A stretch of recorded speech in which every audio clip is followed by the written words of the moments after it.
এক ঘন্টা বা কিছু সময় যদি যেই কোনো অজুহাতে স্বামী স্ত্রী যদি একটা ঘন্টা প্রেমের আলাপ করতে পারে, আমার নবীজি জানিয়ে দিয়েছে ওই স্বামী স্ত্রীর আমল নামায় 1 বছরের নফল ইবাদতের আমল ঢুকাই দিবি আমার আল্লাহ। জোরে জোরে বলেন না সুবহানাল্লাহ, আরো জোরে বলেন না সুবহানাল্লাহ। এবার আমার কথা বুঝতে পারছেন নি? এটা হলো বন্ধু ইসলামী হুকুম, ইসলামী জীবন ব্যবস্থা, স্বামী স্ত্রী দাম্পত্য জীবনে, ঠিক কিনা বলেন? এবার আপনারা মনে মনে ভাববেন, হুজুর বউটা তো কথা শুনে না, কি করে না? বিবি কথা শুনে না, বিবি কথা শুনে না, এখন কি করব? নবীজি বলছে হালকা পাতলা ভাবে তার একটু আঘাত করো। ধরেন একটা চড় দেন, তবে মুখে আঘাত করা যাবে না, অবাচ্য গালাগালি করা যাবে না, বন্ধু প্রয়োজনে বিছানা আলাদা করে দিবেন, তারপরে হুট করে বিবিকে তালাক দেওয়া যাবে না। কথা কি বুঝতে পারছেন? আরো জোরে বলেন। এবার আমি আসি ইসলামী জীবন ব্যবস্থা সবচেয়ে বড় ভয়ঙ্কর যে রূপটা বন্ধু, আমার দিকে তাকাও।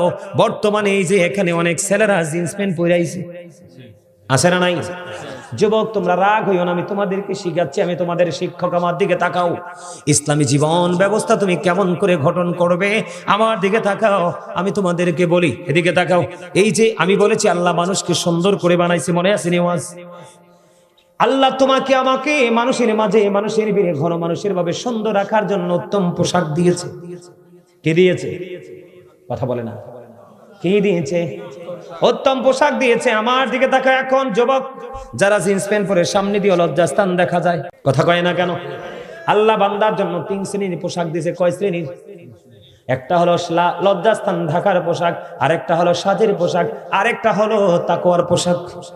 আল্লাহ বলেছেন লিবাসুত তাকওয়া যালিকা খায়র, আল্লাহর কাছে সবচেয়ে উত্তম পোশাক হলো তাকওয়ার পোশাক। সুবহানাল্লাহ বলেন না?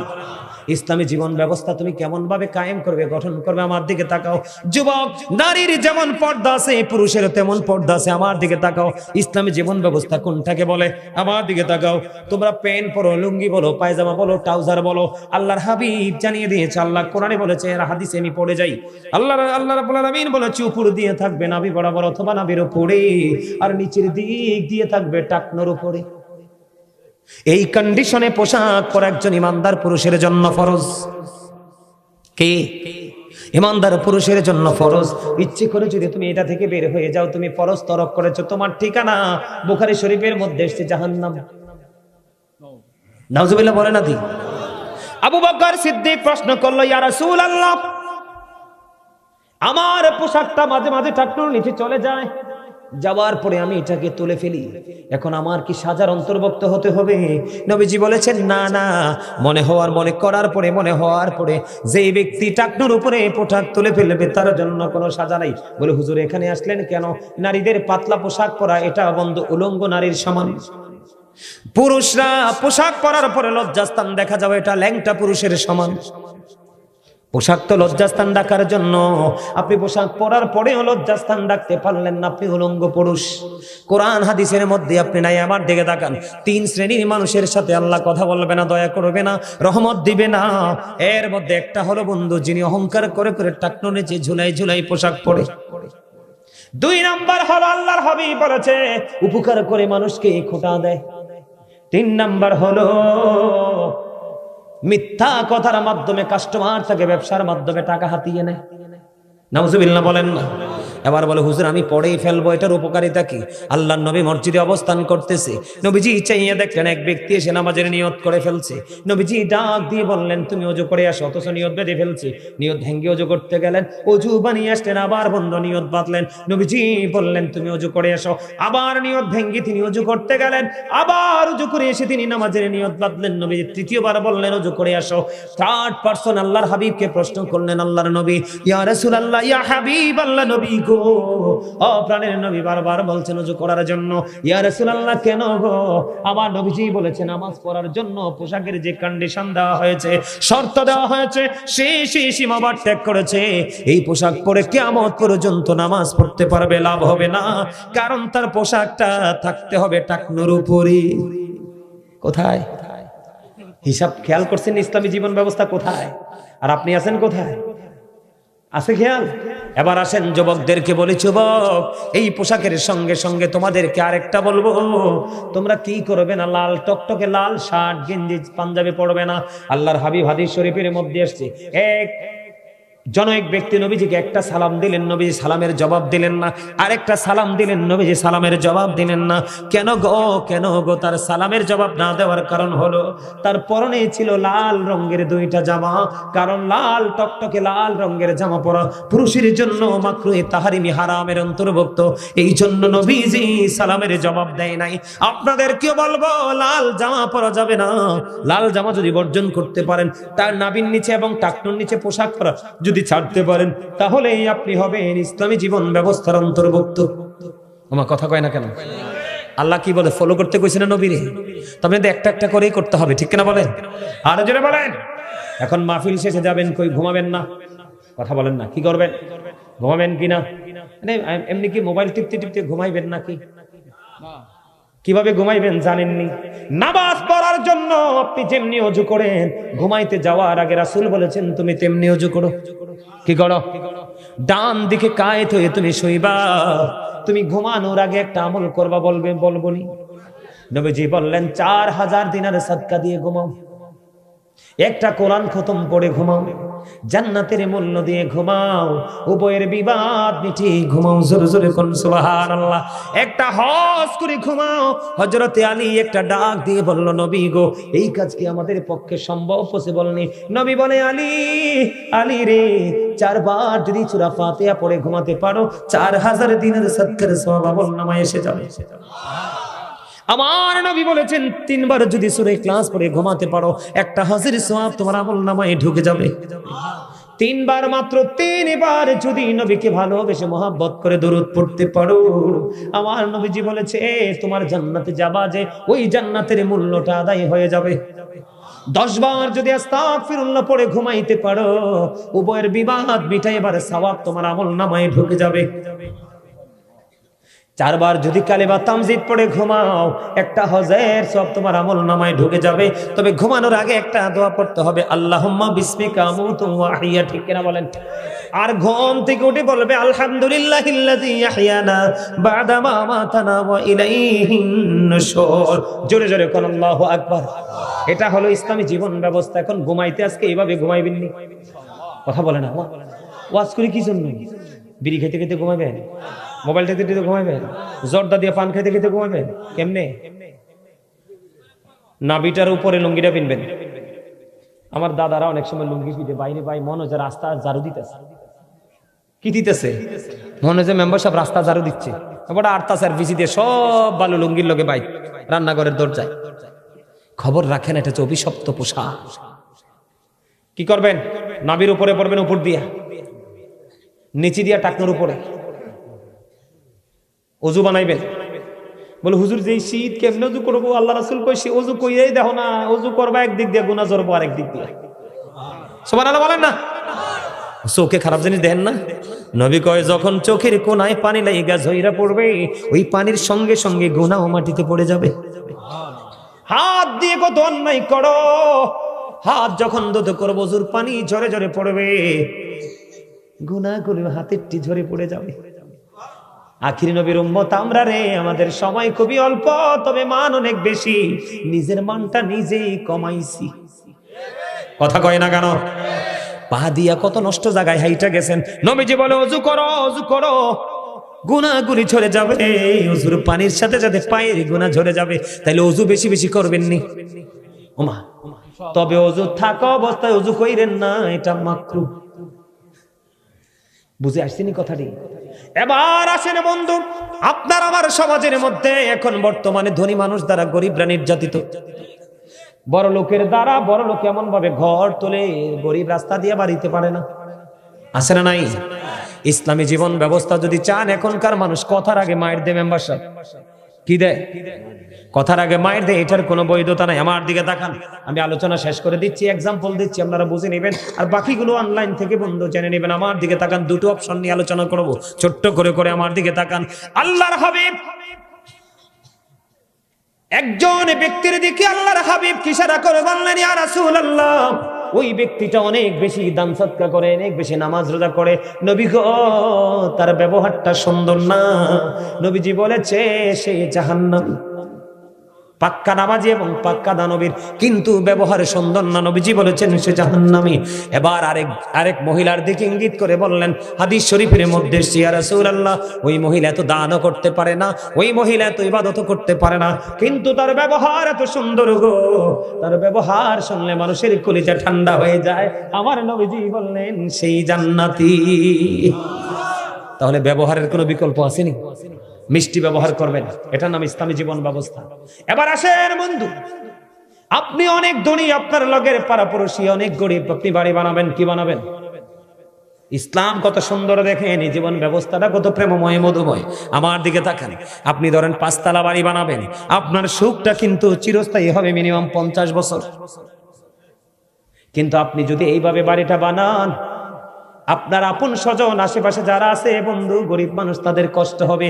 এই কষ্ট হবে এই জন্য নবীজি বলেছে, তুমি তোমার অবকাঠামো নির্মাণ করার আগে তোমার পাশে যে দুস্থ মানুষটা আছে তার সাথে একটু পরামর্শ করে নাও, আলাপ আলোচনা করে নাও, যেন বাড়ি বানানোর পরে তোমারও যেন অসুবিধা না হয়, ওই গরিব মানুষটার অসুবিধা না হয়। তার কারণ হলো, তোমার সুবিধাটা যেমনি চিরস্থায়ী হবে রে, তেমনি তার অসুবিধাটাও চিরস্থায়ী হয়ে যাবে। ঠিক কিনা বলায়?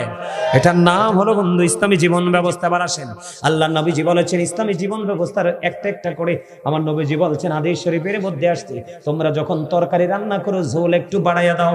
ইয়া রাসূলুল্লাহ, কেন গো? নবীজি বলেছেন যেন তোমার পাশে গরিবের ঘরে একটু পাঠাইতে পারো। আমরা এখন তো বাড়াইতো না, পচাইয়া ডাস্টবিনে ফালাই, কিন্তু দেই না। এটা কি ইসলামী জীবন ব্যবস্থা? সুন্নাহ মোতাবেক জীবন ব্যবস্থা? এবার মা ঈসা প্রশ্ন করলেন, ইয়া রাসূলুল্লাহ, আমার 2 জন প্রতিবেশী আছে। কয়জন? নবী গো, আমার 2 জন প্রতিবেশী আছে গো নবী, আমি কাকে আগে দান করব বলেন? নবীজি বলেছে, তোমার ঘর থেকে যার ঘরটা খুব কাছে তুমি তাকে আগে দাও, তারপরে তুমি অন্য দূরেরটাকে দাও। সুবহানাল্লাহ বলেন না? এখন আমাদের দেশে মেহমান আইলে মেহমানদারি করতে চায় না, রাগ হয়, হয় কি হয় না? আমার দিকে তাকান, আর জোরে কয় না। নবীজির কথা মানলে বরকত না, না বরকত? 2টা হাদিস বলবো, এরপর আলোচনা শেষ। 2টা হাদিস, মাত্র 2টা বলবো, শুনবেন বন্ধুরে আমার। একদিন হযরতে আবু হুরায়রার পেটে খিদা, কি এমন পেটে খিদা লাগছে, ঘরে পর্যন্ত থাকতে পারে না, রাস্তায় নেমে আসছে। আমার নবীজি কি করলেন দেখলেন, আবু হুরায়রাকে দেখে তার মনের ভাষা বুঝতে পারলেন। এবার নবীজি আবু হুরায়রার দিকে তাকাইয়া তাকাইয়া মুস্কি হাসে। সুবহানাল্লাহ করুন। কি হাসে? মুস্কি হাসে। মুস্কি হাসতে হাসতে আবু হুরায়রাকে ডেকে বলে, আবু হুরায়রা, চলো চলো আমার সঙ্গে চলো রে। এবার নবীজির সঙ্গে চলতে চলতে নবীজির বাড়ি চলে গেল। নবীজি বাড়িতে খবর জানলেন, বিবিরে ঘরে কোনো খাবার আসেনি। নবী তো জানে আবু হুরায়রার পেটে খিদায় রাস্তায় নেমে আসছে, কিছু নাই খাওয়ার। তারপরেও ইসলামের নবীর আইন বন্ধু অমান্য করে নাই। আর আমাদের বাড়ি ঘর, টাকা পয়সা, সুখের কমতি নাই, কেন রে নবীর অর্ডার কি আমরা অমান্য করছি? এবার কি করলেন, নবীজির কাছে খবর আসলো, নবী গো, আমাদের ঘরে একটা পেয়ালা দুধ আছে। কয় পেয়ালা? একটা পেয়ালা দুধ আছে গো। এবার যখন নবীজি জানতে পারলেন, খেয়াল করেন আমার নবীজির কথায় কত বরকত। আমার নবীজি আবার একটা ডাক দিয়ে বললেন, আবু হুরায়রা, যাও জলদি চলে যাও, সুফফাবাসীদেরকে ডাইকা নিয়ে আসো, আজকে তাদেরকেও দুধ খাওয়াবো। তাদের আত্মীয় স্বজন কেউ নাই রে, তাদেরকে আদর করার কেউ নাই রে, সুফফাবাসীদেরকে ডাইকা নিয়ে আসো।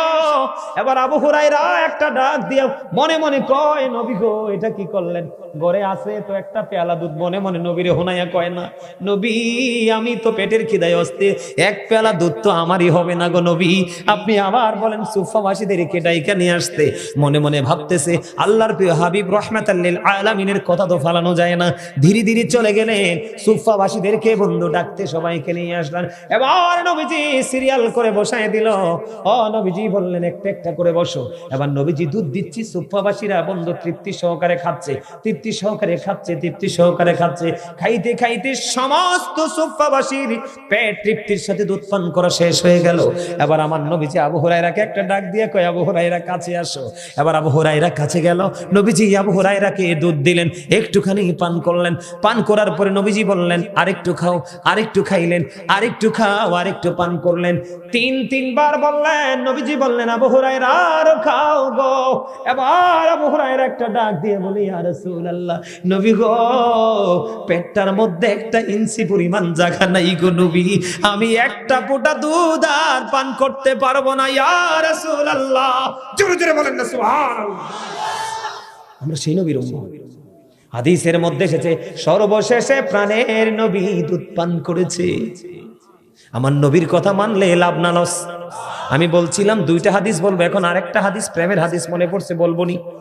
আমি না বলছি দুইটা বলবো, আরেকটা বললে বিরক্ত হবেন না তো? বলে ফেলি।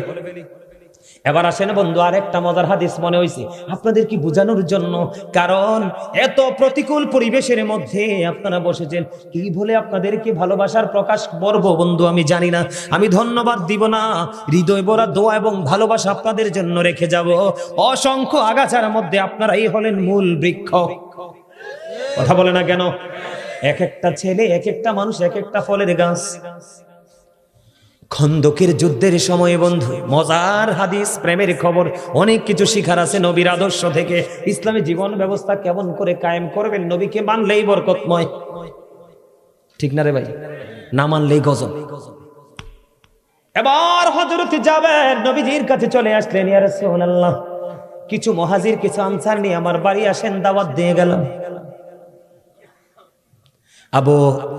হযরতে জাবের রাদিয়াল্লাহু তাআলা আনহু করে মাত্র 350 আটার খামির বা জবের খামির, বুঝা নিয়েন কত? মাত্র 350 আটার খামির। ওই যে আমরা যে দলা করি না পানি দিয়া, এটাকে আপনারা কি বলেন? খামিরে বলেন। আমাদের কুমিল্লাতে আবার গ্রামের মানুষ অনেকে কাই বলে, রুটির কাই। আপনারা কি কাই বলেন? কাইও বলেন, মাশাআল্লাহ। তাহলে আমার ভাষা আপনারা আমার ডিস্টেন্স নাই। এবার প্রেমের খবর দেখেন, মজা পাবেন। যারা বিবেকবান তারা বন্ধু বড় শিক্ষার জায়গা। আপনি যত বড় হন, যত কোটিপতি হন, আপনি নবীর আদর্শটা কি শুধু তার পাশাপাশি ধারণ করেন, লালন করেন। আমি আসার পরে জানতে পারলাম এখানে আপনারা নাকি বন্ধু সাচ্চা আশিকে রাসূল, কিন্তু বাস্তবতায় তেমন খুঁজে পাই নাই।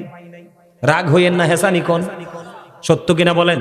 আপনাদের কাছে দাওয়াত দিয়ে যাই, অনলাইনে আমার ভিডিওগুলো দেখবেন। হাজার হাজার দিনে পর্যন্ত মানুষ আমরা বসার জায়গা পায় না, এমন মানুষ আমার আলোচনা শোনার জন্য আছে। বড় আশা করে আসে যে ভাই আছে, আমি তো জীবনে আসিনি, হয়তো বা ওখানে প্রেমিক খুঁজে পাবো, আপনাদেরকে পাইছি আলহামদুলিল্লাহ। আলোচনাটা শেষ করি। এবার কি করলেন, নবীজিকে বললেন জাবের কিছু মুহাজির কিছু আনসার নিয়ে আসেন, কিন্তু জাবের দাওয়াত দিয়েছে কিছু, খেয়াল করেন। এবার আমার নবীজি কি করলেন, সকল মুহাজির আনসারকে ডাক দিলেন, তোমরা সবাই চলো জাবেরের বাড়িতে, আমাদের সবার দাওয়াত। জাবের দাওয়াত দিছে মুষ্টিময় কিছু, কি নবীজি দাওয়াত দিছে কারে? সবাই রে। এবার জাবের তো কানে আওয়াজ আসছে, নবীজি যে সবাই রে ডাক দিয়ে বলছে চলো। জাবের দৌড়ে চলে গেলেন, বিবি বিবি রে তুমি না বললা কয়েকজনকে দাওয়াত দিতে, আমি তো কয়েকজনকে দাওয়াত দিছি রে বিবি, আমি নিজে এখানে শুনতে পাইছি আমার নবী সকল মুহাজির আনসারকে নিয়ে আসতেছে। বিবি ডাক দিয়ে বলল, স্বামী গো টেনশন করো না, আমার নবী তো রাহমাতাল লিল আলামিন। এবার কি করলেন, ধীরে ধীরে ধীরে ধীরে সবাই বন্ধ চলে গেলেন। যাওয়ার পরে নবীজি ডাক দিয়ে বললেন, জাবের রুটির খামিরের যেই বক্সটা আমার কাছে নিয়ে আসো, কিন্তু ঢাকনা সরাইও না। আসার পরে নবীজি থুতু মোবারক লাগাইয়া দিলেন। এবার ঢাকনা সরাইও না, একটু একটু করে খামির থেকে রুটির খাই বের করো আর রুটি বানাওয়ার দিতে থাকো। এবার বললেন, জাবের চুলা থেকে ছোট্ট একটা ছাগলের বাচ্চা রান্না হয়, ছোট্ট ছাগলের বাচ্চা গুচ্ছের পাতিলটা আমার কাছে নিয়ে আসো। এবার কি করলেন, নবীজির কাছে নিয়ে আসলো। জাবের ঢাকনাটা সরাইও না, নবীজি এটার মধ্যে একটু থুতু দিয়ে দিলেন, থুতু মোবারক দিয়ে দিলেন। ঢাকনা এক সাইড করে করে তরকারি দিতে থাকো, রুটি দিতে থাকো। বন্ধু ওই খন্দকের ময়দান থেকে বন্ধু মাত্র 350 রুটির খামির, আটার খামির আর ছোট্ট একটা ছাগলের বাচ্চা, সকলে খাইতে খাইতে বন্ধু 1000 মুহাজির আনসার ভক্ষণ করেছে। আর জোরে কন্যা সুবহানাল্লাহ। 1000 মুহাজির আনসার বন্ধু ভক্ষণ করেছে, কিন্তু পরে চাইয়া দেখলো যেমন রুটির খামির তেমনই রয়ে গেছে রে। আর যেমন গোস্তের পাতিল তেমনি রয়ে গেছে, মনে হয় এখান থেকে কেউ যেন কিছু টাচই করে নাই। জোরে জোরে কন্যা সুবহানাল্লাহ। আমার নবী নেয়ামত নেই। সর্বশেষ হাদিস, একদিন আল্লাহর হাবিবের কাছে এক মেহমান আসতেন ক্ষুধার্ত হয়ে, এটাও হাদিস শরীফ।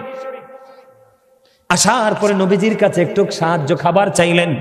নবীজি নবীর এক বিবির ঘরে খবর পাঠালেন, বিবিরে ঘরে কি আছে?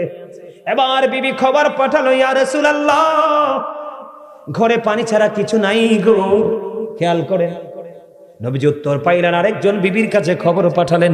ওই বিবি উত্তর দিল, নবী গো ঘরে পানি ছাড়া কিছু নাই। এবার বন্ধু অসংখ্য সাহাবী আছে উপস্থিত নবীজির সামনে। সমস্ত সাহাবীকে ডাক দিয়ে বললেন, তোমরা কে আছো রে? আজকের রাতের জন্য মেহমান তারা দায়িত্ব নিবা, ক্ষুধার্ত মানুষের দায়িত্বটা নিবা। একজন আনসারী সাহাবী দাঁড়ালেন।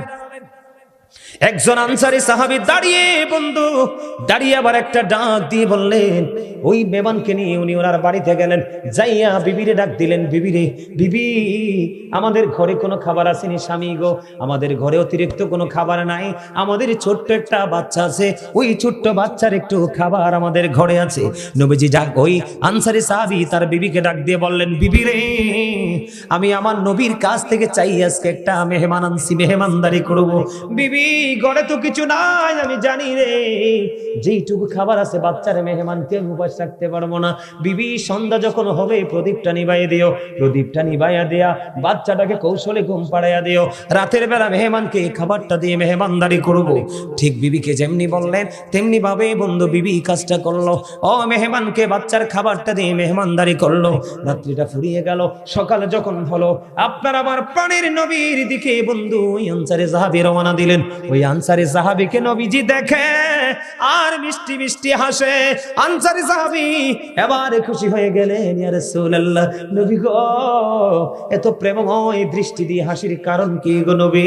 আমার নবীজি বলছে, রে সাহাবী তুমি গত রজনীতে মেহমানের সাথে যে ব্যবহার করেছো, যে আচরণটা তুমি করেছো, আমার আল্লাহ তোমার এই মেহমানের প্রতি আচরণে আমার আল্লাহ খুশি হয়ে গেছে। এই খবর আমি নবী পাইছি রে, এই খবর পাইয়াই তোমাকে দেখে মিষ্টি হাসি দিয়েছি। মনে রাখেন, আল্লাহ যখন খুশি হয় তখন পৃথিবীতে বৃষ্টি দেয়। আল্লাহ যখন খুশি হয় কারো বাড়িতে মেহমান পাঠিয়ে দেয়। আল্লাহ যখন খুশি হয় বাবা মার কোল জুড়ে কন্যা সন্তান পাঠিয়ে দেয়।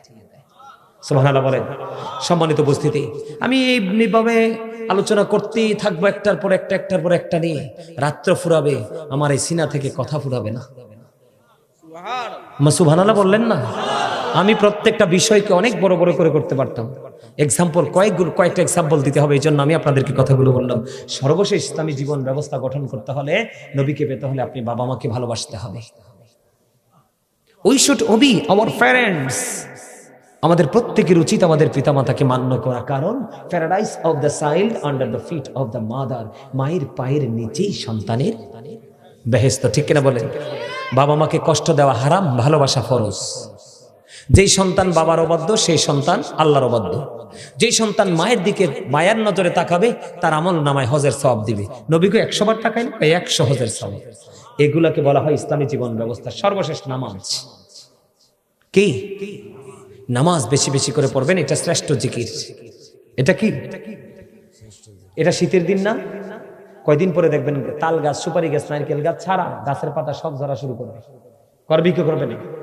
মজার জিনিস তো। হযরতে আবু হুরায়রা, হযরতে আবু যর রাদিয়াল্লাহু তাআলা আনহু থেকে হাদিস বর্ণিত। নবীজি একদিন শীতের দিনে বের হলো। বের হওয়ার পরে দেখলেন গাছের পাতাগুলো ঝরে পড়ছে। নবীজি গাছের ডালা ধরলেন, ধরার পরে দেখলেন পাতাগুলো আরো ঝরতেছে। আবু যরকে ডাক দিলেন, আবু যর উত্তর দিলেন, লাব্বাইকা ইয়া রাসূলুল্লাহ। আমার নবীজি একটা ডাক দিয়ে বলেন, আবু যর চাইয়ে দেখো শীতের কারণে শুষ্ক হয়ে গাছের পাতাগুলো কেমনি ঝরে ঝরে পড়ে। আমার নবী একটা ডাক দিয়ে বললেন, রে আবু যর, আল্লাহর বান্দাগুলো, আমার উম্মতগুলো একাগ্র চিত্তে প্রেম নিয়ে, ভালোবাসা নিয়ে যখন নামাজের মাধ্যমে, যখন নামাজ নামক জিকিরের মাধ্যমে যখন আল্লাহর কুদরতি কদমে সেজদা লাগায় দিবে, ওই শীতের দিনের গাছের পাতার মতো তার জীবনের সবগুলো গুনাহ ঝরে যাবে। নবীজি বলে দিয়েছে আলেমদের সাথে প্রেমের ডোরি লাগাও। আমি নবীর গোলাম, আমি নবীর পাগল, আলেমদের সাথে প্রেমের ডোরি লাগাও। এবার আমি আপনাদেরকে হাদিসটা আমি মুখস্থ বলতে পারতাম, কিন্তু মুখস্থ বলবো না, বাস্তবতার মুখোমুখি আমি দাঁড়িয়ে গেছি। আমি একটা হাদিস শরীফ আপনাদেরকে পড়ে শোনাবো। আমার দুই দিকে দুইটা আলেম আছে, অনেকগুলো মিডিয়া আমার সামনে আছে বন্ধু, এই পাশে আছে ইন্টারন্যাশনাল প্ল্যাটফর্মে আমার আলোচনাটা চলে যাবে। আমি যদি ত্রুটি বলে থাকি বন্ধু, আপনারা আমার দিকে তাকান। আমি আপনাদেরকে বাঁচানোর জন্য এসেছি, আজকে বাঁচার রাস্তা দেখিয়ে যাব। বন্ধুরে আমার দিকে তাকান, আমি একটা হাদিস শরীফ আপনাদের সামনে তুলে ধরবো। আল্লাহর হাবিব বলেছেন বিসমিল্লাহির রহমানির রহিম আন আবি হুরায়রা রাদিয়াল্লাহু তাআলা, খেয়াল করেন, ক্বাল রাসূলুল্লাহি সাল্লাল্লাহু আলাইহি ওয়াসাল্লাম মান আতাআনি ফাকাদ আতাআল্লাহ ওয়া মান আসানি ফাকাদ আসাল্লাহ। আল্লাহু আকবার বলেন না, আর জোরে বলেন না সুবহানাল্লাহ। এরপরে আপনারা আমার প্রাণে নবী বলেছেন ওয়ামান আতুয়া আমিরি ফাকাদ আতুয়ানি ওয়ামান আসা আমিরি ফাকাদ আসানি, মুত্তাফাকুন আলাইহি। খেয়াল করেন, হযরত আবু হুরায়রা রাদিয়াল্লাহু তাআলা আনহু থেকে হাদিস কানা বর্ণিত। আপনারা আমার প্রাণে নবী বলতেছে, বন্ধুরে আবার আমারও বলতেছে, মান আতুয়ানি ফাকাদ আতুয়াল্লাহ, যে ব্যক্তি আমার অনুগত করলো সে যেন আল্লাহর অনুগত করলো। সুবহানাল্লাহ বলেন না কেন? যেই ব্যক্তি আবার অনুগত করলো সে যেন আল্লাহর অনুগত করলো। এরপরে বলেছেন বন্ধু, এরপরে আপনার আমার প্রাণে নবী বলে দিয়েছেন বন্ধু ওমান আসানি ফাকাদ আসাল্লাহ, যে ব্যক্তি আমার অবাধ্য করলো পক্ষান্তরে সে আল্লাহর অবাধ্য করলো। জুরি জুরি কোন নাউজুবিল্লাহ। আমি যেই জায়গাটাতে দাঁড়িয়ে আছি, আমি কি করতেছি? আমি যেই জায়গাটাতে দাঁড়িয়ে হাদিসটাতে ঢুকছি। এরপরে আপনারা আমার প্রাণে নবী আবার বলেছেন ওয়ামান আতুয়া আমিরি ফাকাদ আতুয়ানি, যেই ব্যক্তি আমার আমিরের অনুগত করলো সে যেন আমি নবীর অনুগত করলো। এরপরে নবীজি বলেছেন ওয়ামান আসা আমিরি ফাকাদ আসানি, যেই ব্যক্তি আমার আমিরের অবাধ্য করলো সে যেন আমি নবীর অবাধ্য করলো। খেয়াল করেন, সমস্যা আমনে কথা বলে তো আমি ডরাই, কারণ আমনে তো আজকের মাহফিলের সম্মানিত একজন অতিথি, আমন্ত্রিত। বাড়ির হইলে কি হয়েছে, আমনে ওয়াজটা শোনা বেশি দরকার। আমি আপনার সম্পর্কে তথ্য জানি নেই, আপনার টাইম আনছে। আমি জানি আপনি সুন্নিয়তের ক্ষেত্রে অনেক কঠোর, আপনার এগুলো জানা বেশি দরকার, কারণ আপনার পক্ষে এই মানুষকে শাসন করা সম্ভব, পসিবল, ঠিক কিনা বলেন? আরো যারা বলেন, আমি কি ভুল কিছু বলছি? বন্ধুরে আমার বুখারী এবং মুসলিম শরীফের মধ্যে এসেছে হাদিস খানা, হাদিসের রাবী হলেন হযরত আবু হুরায়রা। আপনার আবার প্রাণে নবী তিনি বলে দিয়েছেন যেই ব্যক্তি আমি নবীকে ভালোবাসলো সে যেন আল্লাহকে ভালোবাসলো, যেই ব্যক্তি আমি নবীকে ভালোবাসলো না, অমান্য করলো, সে আল্লাহকে অমান্য করলো। এটা হলো একটা উপরের স্টেজ। এরপরে বন্ধু পৃথিবীর কাছে চলে আসছে আমার নবী। কোথায় চলে আসছে? পৃথিবীর লোকাল ফেজে চলে আসছে। এরপরে রাসূল বলেছেন যেই ব্যক্তি আমার আমিরের, তার মানে আমি নবীর পাগল আলেম এবং ওলি, আমি নবীর পাগল এবং আলেম ওলিদের সাথে যে যুক্ত হলো, ওই আমার পাগল আহলে সুন্নাত ওয়াল জামাতের হক্কানি আলেম এবং ওলিদেরকে ভালোবাসলো, ওলিদেরকে মানলো, আলেমদেরকে মানলো, সে যেন আমি নবীকে মানলো। যেই ব্যক্তি আমার আমির, তার মানে আমি নবীর গোলাম, আমি নবীর পাগল, হক্কানি আলেম এবং হক্কানি আল্লাহর ওলি। তাকে যে কষ্ট দিল, তার অবাধ্য যে করলো, সে মূলত আমি নবীর অবাধ্য হয়ে গেল। খেয়াল করছেন নি? তার মানে আল্লাহ পাইতে হলে কার কাছে যাইতে হবে? নবীর কাছে আসতে হবে। আর নবীকে পাইতে হলে আপনাকে হক্কানি আলেম এবং হক্কানি আল্লাহর ওলির কাছে যেতে হবে। সহজ হয়েছে কিনা বিষয়টা? আরো জোরে বলেন। এদিক দিয়ে নবীজি বলেছেন এই হাদিস, আর আল্লাহ বলতেছেন কোরআন শরীফের 30 পারায় ফাদখুলি ফি ইবাদি ওয়াদখুলি জান্নাতি। আপনারা আমার আল্লাহ বলতেছে join with my dear people, come to my paradise. আপনারা আমার প্রাণের আল্লাহ বলে দিয়েছেন তোমরা আমার প্রিয় লোকেদের সাথে যুক্ত হও আর আমার জান্নাতে চলে এসো। বলে হুজুর কেন আলেমদের কাছে যুক্ত হতে হবে, কেন আল্লাহর ওলির সাথে প্রেমের ডুরি লাগাইতে হবে? বন্ধুরে আমার, আমি আজকে আপনাদেরকে বলি, ওই যে আসতেছে একটা বাচ্চা ছেলে, ওই ছেলেটা আমার ছাত্র, আমার ছাত্র ছাত্রীর বাচ্চার সমান, আমার নাতির সমান। এই বাচ্চাটারে যখন আমাকে যখন ফোন দিল, আমি যখন ভিডিও কলে দেখলাম, বিশেষ করে গতকালকে আমাকে একটা ভিডিও কল দিল, দেখলাম একেবারে একটা বাচ্চা ছেলে। আমি আমার ফ্যামিলির মানুষের কাছে বললাম, এইটুকু একটা বাচ্চা ছেলে যদি আমার আল্লাহ এবং আল্লাহর হাবিবের প্রেমে পড়ে যদি তার সঙ্গীদের কিনে এমন একটা জান্নাতের বাগান সাজাইতে পারে, আমি তারে বলছি, রুবেল আমি তোর বাড়িতে 2 ঘন্টা আগে তারও আগে চলে আসব। আমি আসলে 9টার মধ্যেই পৌঁছে যেতাম, তাকে কথা দিয়েছি, কথা দিতাম। এই জন্য বলছি বন্ধু, এই আমি মনে করব আজকের এই যে সুলতানপুর পূর্ব বারা যুব সংগঠন, এই বাচ্চাগুলো আপনাদের মুরব্বীদের জন্য, এলাকার জন্য নিয়ামত। একটা গানের আসর বসাতে পারতো, একটা যাত্রাপালা বসাতে পারতো, অসৎ শিল্পীদেরকে আনতে পারতো। এটা না করে মদিনাওয়ালার প্রেমের সাগরে নেমেছে সাঁতার কাটার জন্য। আর আপনারা তাদের সঙ্গী হন, ওপারে গিয়েই দেখবেন আল্লাহ পাওয়ার স্টেশন। ঠিক কিনা বলেন? কি মনে করছেন এই বাচ্চাগুলাকে? এরা আমার হৃদয়ে জায়গা করে নিয়েছে। আর জীবনে দিকে আসবো কিনা জানি না, কিন্তু এদের কথা আমার হৃদয়ে চিরজীবন থাকবে। এইটুকু বাচ্চা ছেলেরা এত বড় আয়োজন করতে পারে, এত দৃষ্টিনন্দন পরিবেশ তৈরি করতে পারে। আল্লাহু আকবার, আল্লাহু আকবার।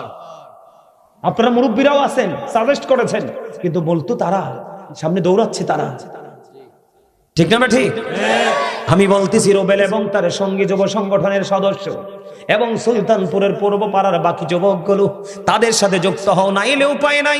নবীজি বলেছে আমার সাথে, আমি এমন ভাবে কথা বলেছি, বিশ্বাস করেন দাদা ভাই, আমি কোন মাহফিল কমিটির সাথে 2টার বেশি 4টা কথা বলি না, কারণ 24 ঘন্টা কথার মধ্যে থাকি। কিন্তু আজকে তার সাথে দুষ্টামি করতে করতে কত কথা বলেছি জিজ্ঞেস করবেন আমি চলে যাওয়ার পরে। রুবেল এবং তার সাথে আরো 2টা ছেলে ছিল, কারণ আমি এদের এই প্রতিভা দেখে, এদের মেন্টালিটি দেখে আমি আশ্চর্য হয়ে গেছি। এই জন্য বলছি, তোমরা আমার আলোচনার হৃদয় দিয়ে শোনো, আমি তোমাদের বন্ধু হয়ে এসেছি, শত্রু নয়। আল্লাহ বলেছে তোমাদের জন্য জাক্কুম নামক খাবার বরাদ্দ, কাটাযুক্ত। এটা এত বিষাক্ত হবে, গলা দিয়ে নামবে না, কিন্তু তোমাকে খাইতে হবে। তুমি বাঁচতেও পারবা না, মরতেও পারবা না, পালাতেও পারবা না। হুজুর বাঁচবো কেমন করে? আমি বাঁচার রাস্তা তোমাদেরকে একটু পড়ে দেখাবো। আগে আমি ভয়ঙ্করতা তোমাদের সামনে তুলে ধরি। কি কোন রাগ হইতেছেন নি? হ্যাঁ, এবার বন্ধু তোমরা আমার দিকে তাকাও। হাদিস শরীফের মধ্যে এসেছে তিনাতুল খাবাল তোমাদের জন্য বরাদ্দ। ইয়া রাসূলুল্লাহ, ইয়া হাবিবাল্লাহ, নবী গো, এই তিনাতুল খাবালটা কি গো নবী? আমার নবীজি জানিয়ে দিয়েছেন এটাও জাহান্নামীদের খাবার। ওটা হলো আরেকটা জাহান্নামীর নিংরানু রক্ত, পুজ অথবা ঘাম। আরে নাউজুবিল্লাহ বলতে পারলেন না? আরে ঘামের গন্ধ যদি জামায় কয়, আপনি তো তার ছায়া দিয়ে হাঁটবেন না। রক্ত খেতে দেওয়া হবে, পুজ খেতে দেওয়া হবে, অথবা ঘাম খেতে দেওয়া হবে। আপনাকে ভক্ষণ করতে হবে। খাবো না সেটাও বলতে পারবেন না, দৌড়ে পালাতেও পারবেন না, মরতেও পারবেন না, বাঁচতেও পারবেন না, পালাতেও পারবেন না। আপনি মনে করলেন আপনি কোনো খাবার খাবেন না, পানি ছাড়া মানুষের জীবন বাঁচে না। আপনি পরিশ্রম করলে গরম পানি খান না, নরমাল